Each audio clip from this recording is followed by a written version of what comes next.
Now, the main characters of the book. So this little cute version is Robert Kiyosaki when he was 9 years old, and he had a best friend of his lifetime, Mike.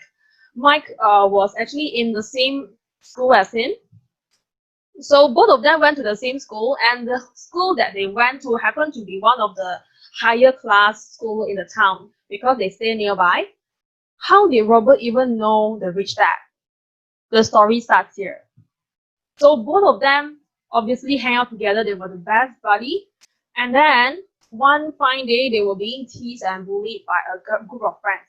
Apparently because they came from poorer family as compared to the rest of the students. So they were being bullied and being teased for being poor.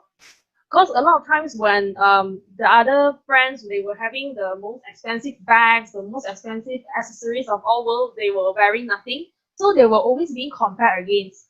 And that's when they were actually brag about why they were being treated this way. Is it because they were poor? And it actually kind of triggered them to the next point, whereby it is when they got this idea that they should actually start doing some business, even though they are just 9 years old. Nothing's going to stop them. So they got a brilliant idea whereby they actually start to aim for this thing. Now, this thing, anyone can tell me what this thing is about? Feel free to type in the chat box to see what do you think is that purple thing in the slide there. Toothpaste. Alfred, anyone else? So it's actually a toothpaste. So as the start of their project, they started to gather some toothpaste tubes over there. They were gathering the toothpaste tubes and they were having some mystery over there. Until the point Robert Kiyosaki's mother actually scolded him, what the hell are you going to gather these tubes for? Now I'm going to give you guys 1 week time. If you guys cannot actually figure out something to do with the tubes, I'm going to throw everything away. So that's when they split things up. They said they got a minimum quota of tubes together, and that's when Mike, who's in charge of gathering the tubes from all the neighbors, he went to knock on each door, right, to ask the neighbor, you know what, Mr. and Mrs. Hu, you need to finish your toothpaste because you need to brush 3 times a day. So you need to, dentist tell you that, so you need to brush it so that to maintain your dental health, so things like that. So that's how they managed to actually gather more and more toothpaste tubes and to do something with this, which is after they gather enough in a whole box, they actually went to bring it to a pot. They actually burn it so that they could melt the toothpaste tube. Now guys, can you guess what these two fellows are doing actually? Why do they want to gather so many toothpaste tubes? Janelle, do you mean the toothpaste? Last time the material can melt one.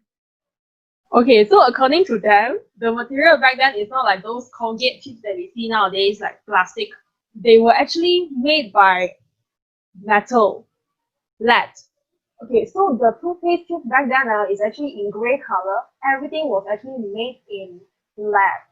So what they want to try to do is, these two fellas want to actually make the tube melt and actually mold it into nickels, you know.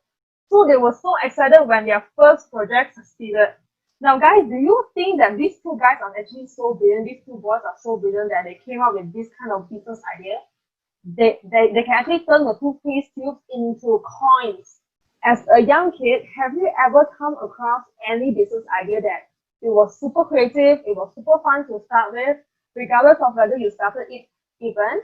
Have you tried brainstorming any business idea when you were in your young age?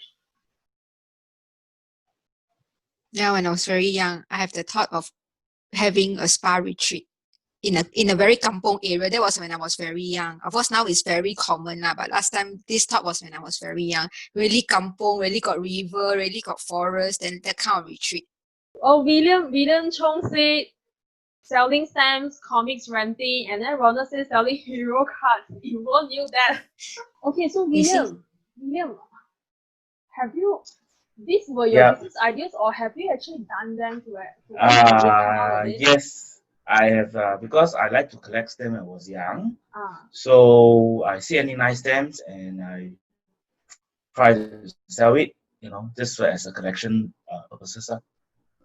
Oh, that means actually you collect means you get it for free, or you actually need to I get it for free. get for free from someone because that friend of mine doesn't like stamps, and he has a whole bunch of stamps in his room. So I just say, can I have it all for me? He say, just take it. I don't need it. The most thing is when you're young, you should buy first day cover when they come out from Post Laju. You buy all those things, and that one worth some money. Oh really? I thought Yes. it will be worth the same. No, I got the last time, the 5 years ago or 6 years ago, there's a limited edition stamp for Post Laju. So I think the one Malaysia special. So I think it got about 10,000 pieces only. So I got 1 or 2 pieces. Oh, Yeah. thank you so much, William. Welcome. Okay, so we got quite a number of examples here, like wow, all entrepreneur mindset here. Like cannot sell Digimon Pokemon cards. And then even then my friend bought Digimon card at 19 ringgit and sold it to me at 5 ringgit thinking he made money.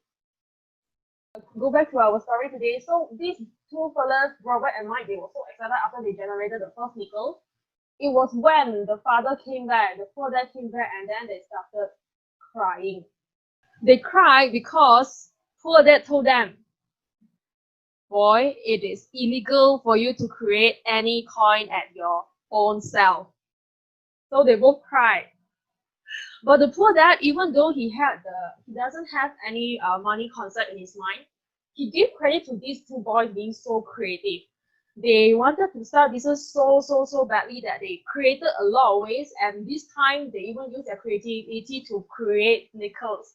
So the poor dad say, you know what, don't give up. I give credit to both of you boys, but both of you can still ask for help from Mike's father.